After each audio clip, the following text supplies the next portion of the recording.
കേരളത്തിൽ പകർച്ചവ്യാധികൾ പടരുന്ന സാഹചര്യമാണിപ്പോൾ. കോളറയും ഡെങ്കിപ്പനിയും എലിപ്പനിയും മുതൽ അമീബിക് മസ്തിഷ്ക ജ്വരവും വെസ്റ്റ് നൈലും വരെയുള്ള രോഗങ്ങൾ ജനങ്ങളിൽ ഭീതിയുണർത്തുന്നു.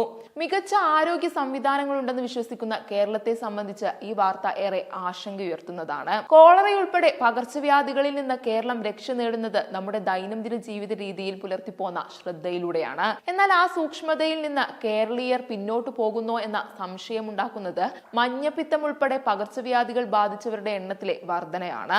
ഈ വർഷം ഹെപ്പറ്റൈറ്റിസ് ബി ബാധിച്ചവരുടെ എണ്ണം 12,000 എന്നത് ആശങ്കയുണ്ടാക്കുന്നു. പുതിയ രോഗങ്ങളെ കുറിച്ചുള്ള ചർച്ചകൾ സജീവമാകുമ്പോൾ നമ്മൾ കേട്ടുപഴകിയ രോഗങ്ങൾ മൂർജിക്കുന്നത് ശ്രദ്ധിക്കാതെ പോവുകയാണ്. കഴിഞ്ഞ 6 മാസത്തിനിടയ്ക്ക് എലിപ്പനി ബാധിച്ച് 130ഓളം പേർ മരിച്ചു എന്നതും ഹെപ്പറ്റൈറ്റിസ് ബി ബാധിച്ചവരിൽ 50 പേർ മരിച്ചു എന്നതും ഇതിനൊപ്പം ചേർത്ത് വായിക്കേണ്ടതും കൂടുതൽ ഗൗരവത്തോടെ കാണേണ്ടതാണെന്നും വിദഗ്ധർ അഭിപ്രായപ്പെടുന്നു. കേരളത്തിലെ പൊതുജനാരോഗ്യ സംവിധാനം രോഗപ്രതിരോധത്തിലും രോഗം ഭേദമാകുന്നതിലും ഏറെ പിന്നോക്കം പോകുന്നു എന്ന വിമർശനമാണ് ഡോക്ടേഴ്സ് ഉന്നയിക്കുന്നത്.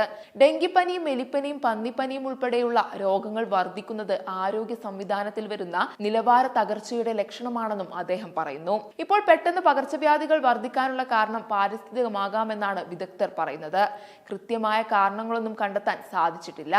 കേരളത്തിൽ 2016 ആലപ്പുഴയിലാണ് ആദ്യത്തെ അമീബിക് മസ്തിഷ്ക ജ്വരം റിപ്പോർട്ട് ചെയ്യപ്പെടുന്നത്.